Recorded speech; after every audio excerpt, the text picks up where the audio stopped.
much. Wow.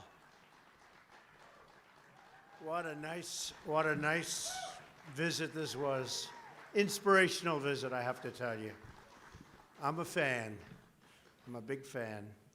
I want to thank Howard Kettle, Francis Spradley of the Andrew Jackson Foundation, and all of the foundation's incredible employees and supporters for preserving this great landmark, which is what it is. It's a landmark of our national heritage. And a special thank you to Governor Bill Haslam and his incredible wife, who we just rode over together, and Senators Lamar Alexander and Bob Corker, two great friends of mine, been a big help, both incredible guys. In my address to Congress, I look forward to 9 years to the 250th anniversary of American independence. Today, I call attention to another anniversary, the 250th birthday of the very great Andrew Jackson.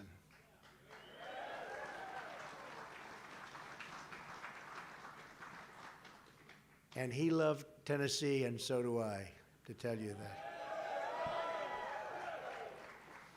On this day in 1767, Andrew Jackson was born on the backwoods soil of the Carolinas.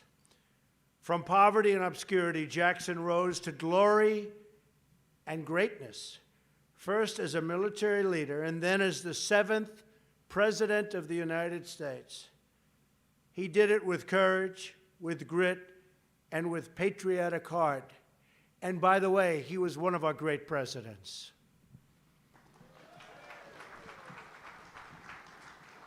Jackson was the son of the frontier. His father died before he was born. His brother died fighting the British in the American Revolution. And his mother caught a fatal illness while tending to the wounded troops. At the age of 14, Andrew Jackson was an orphan. And look what he was able to do. Look what he was able to build. It was during the Revolution that Jackson first confronted and defied an arrogant elite. Does that sound familiar to you? I wonder why they keep talking about Trump and Jackson, Jackson and Trump. Oh, I know the feeling, Andrew.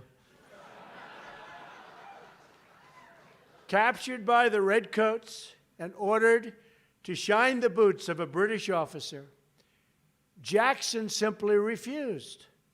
The officer took his saber and slashed at Jackson, leaving gashes in his head and hand that remained permanent scars for the rest of his life. These were the first and far from the last blows that Andrew Jackson took for his country that he loved so much. From that day on, Andrew Jackson rejected authority that looked down on the common people. First as a boy, when he bravely served the revolutionary cause. Next as the heroic victor at New Orleans, where his ragtag, and it was a ragtag militia, but they were tough. And they drove the British imperial forces from America in a triumphant end to the War of 1812. He was a real general, that one. And finally, as president, when he reclaimed the people's government from an emerging aristocracy. Jackson's victory shook the establishment like an earthquake. Henry Clay, Secretary of State for the defeated President John Quincy Adams, called Jackson's victory mortifying and sickening. Oh, boy, does this sound familiar. Have we heard this? This is terrible. He said there had been no greater calamity in the nation's history. The political class in Washington had good reason to fear Jackson's great triumph. The rich and powerful, Jackson said, too often bend the acts of government to their selfish purposes. Jackson warned they had turned government into an engine for the support of the few at the expense of the many. Andrew Jackson was the people's president, and his election came at a time when the vote was finally being extended to those who did not own property. To clean out the bureaucracy, Jackson removed 10% of the federal workforce. He launched a campaign to sweep out government corruption, totally. He didn't want government corruption. He expanded benefits for veterans. He battled the centralized financial power that brought influence at our citizens' expense.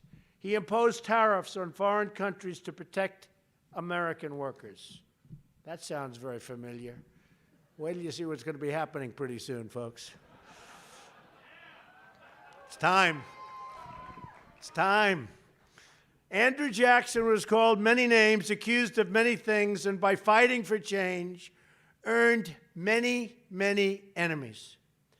Today, the portrait of this orphan son who rose to the presidency hangs proudly in the Oval Office opposite the portrait of another great American, Thomas Jefferson. I brought the Andrew Jackson portrait there.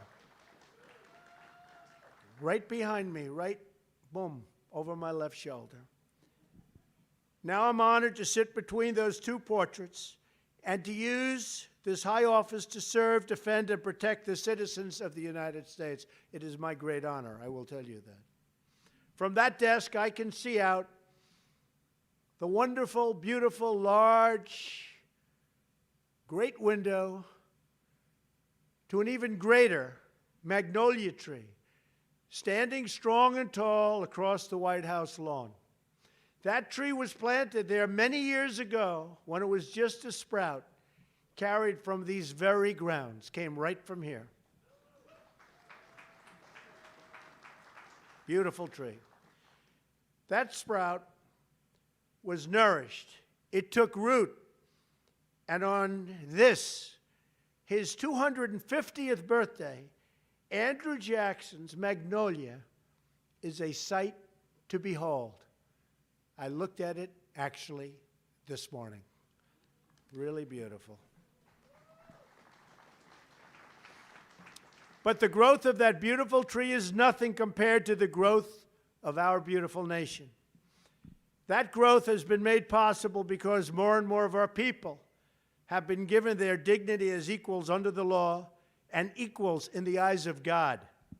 Andrew Jackson was a military hero and genius and a beloved president, but he was also a flawed and imperfect man, a product of his time.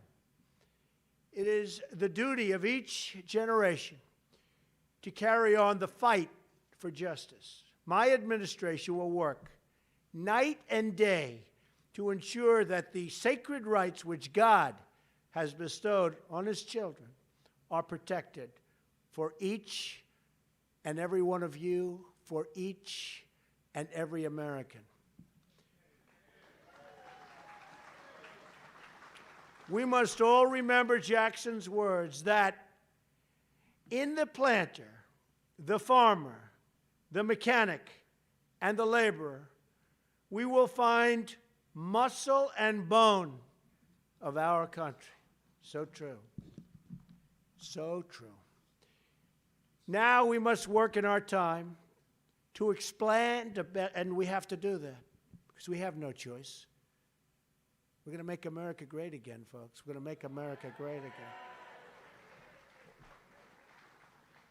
To expand the blessings of America to every citizen in our land. And when we do, watch us grow. Watch what's happening. You see it happening already. You see it with our great military. You see it with our great markets. You see it with our incredible business people. You see it with a level of enthusiasm that they haven't seen in many years. People are proud again of our country. And you're going to get prouder and prouder and prouder. I can promise you that. And watch us grow. We will truly be one nation with deep roots, a strong core, and a very new springtime of American greatness yet to come. Andrew Jackson, we thank you for your service. We honor you for your memory. We build on your legacy, and we thank God for the United States of America. Thank you very much, everybody. Thank you. Thank you very much. Thank you. Thank you.